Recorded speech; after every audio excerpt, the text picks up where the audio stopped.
or our water. We've had very low water conditions, Jerry, is what's going on. Is so what we're got to do is right now, this time of year, we got to look for where's the most oxygenated water right now. So we're working towards the dams and where any kind of flowing water, whether it be pinch points in the river system, being from wide to shallow, into them bottleneck areas, or if it be on an outside bend turn where the river system is actually curving around the outside bend and where it's picking up a little bit and tails off. Them are some of the really pinpointed accuracy spots that we're trying to target right now.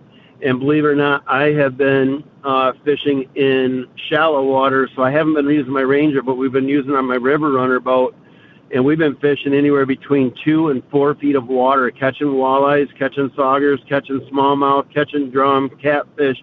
It's a mixed bag variety fish right now. If you have kids that you want to get out before they start school again, or if you just want to get a couple people together to come out and enjoy a nice day of fishing, it's very cool.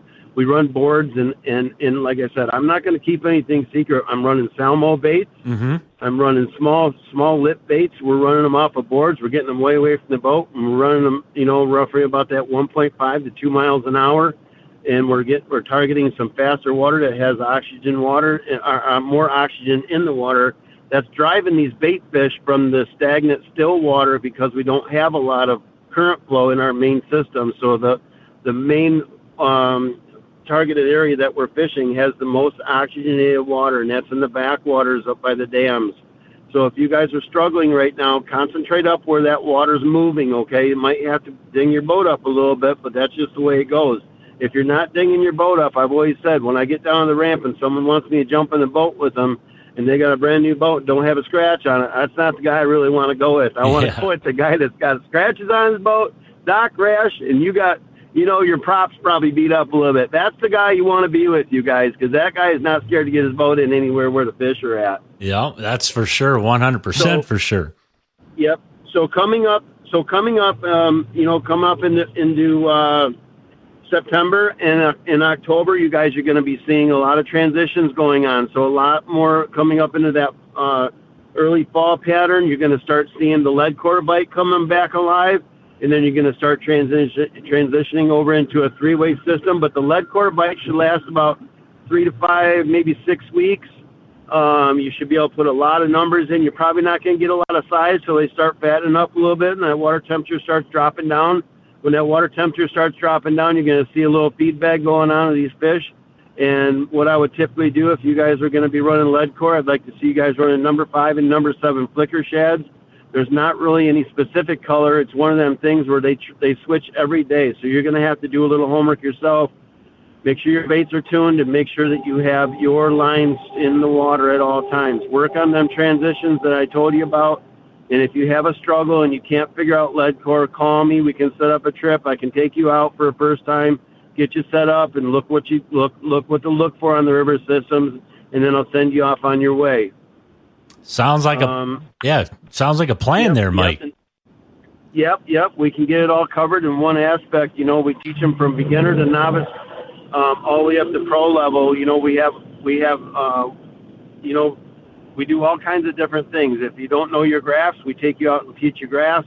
We set your boats up. We do all kinds of stuff here at Starbrock Guide Service. So if you're looking for some kind of information, whether it be non-fishing or fishing, something relatively to do with the outdoors and fishing is our specialty here. So if you guys want to do that, give us a holler, 1-815-830-9757. We're happy to answer any of your questions. Always a pleasure, Mike, to have you on.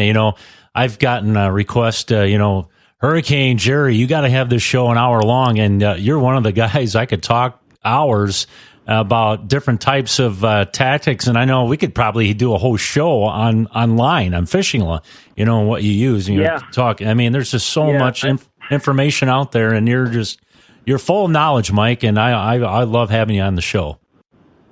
I appreciate that. Thank you. We're just scratching the surface. So if you guys are just, getting introduced into the fishing, there's a really good, if you're really looking for an outstanding bite, I would highly suggest that you guys come down to the Illinois River and smash some of these saugers. And Jerry, I talked to you about this last year. We never ended up getting together because I think that we had some weather issues. Right. Yeah. We were going to get it done, but yeah. Yeah. The vertical jig bite, the hovering bite, is phenomenal, and I think you can back me up on that. Yep, absolutely, 100%. I mean, I fished that river, and you pointed me in the right direction. We had success, so yeah, no doubt about it. November, believe it or not, we're the last ones to freeze and the first ones to open, you guys. So I typically run year around. I have boats that break the ice up. So we get out there and we fish all year long, guys.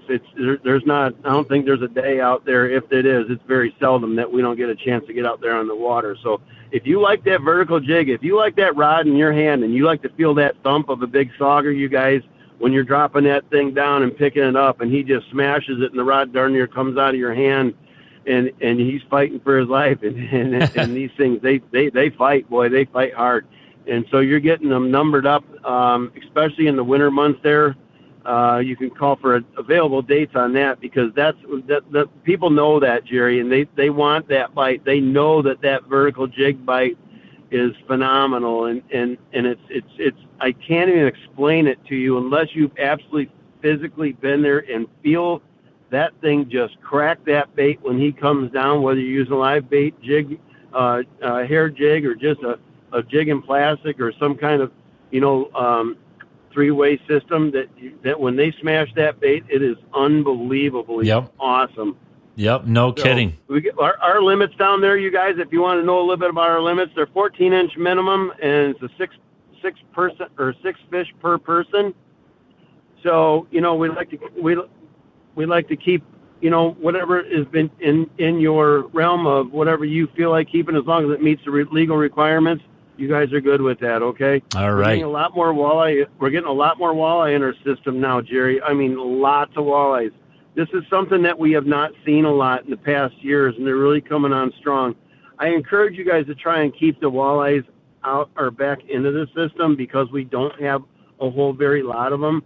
But you, like I said, again, you guys are entitled because you bought your fishing license. You can go ahead and keep a few, but I strongly encourage you to try to let the walleyes go. But the sauger fishing population is absolutely blown out of the charts. Yep, no kidding. If you want to come down and check out and experience some of that stuff, whether we go down to Hennepin, we go to Starved Rock, we come up to Ottawa.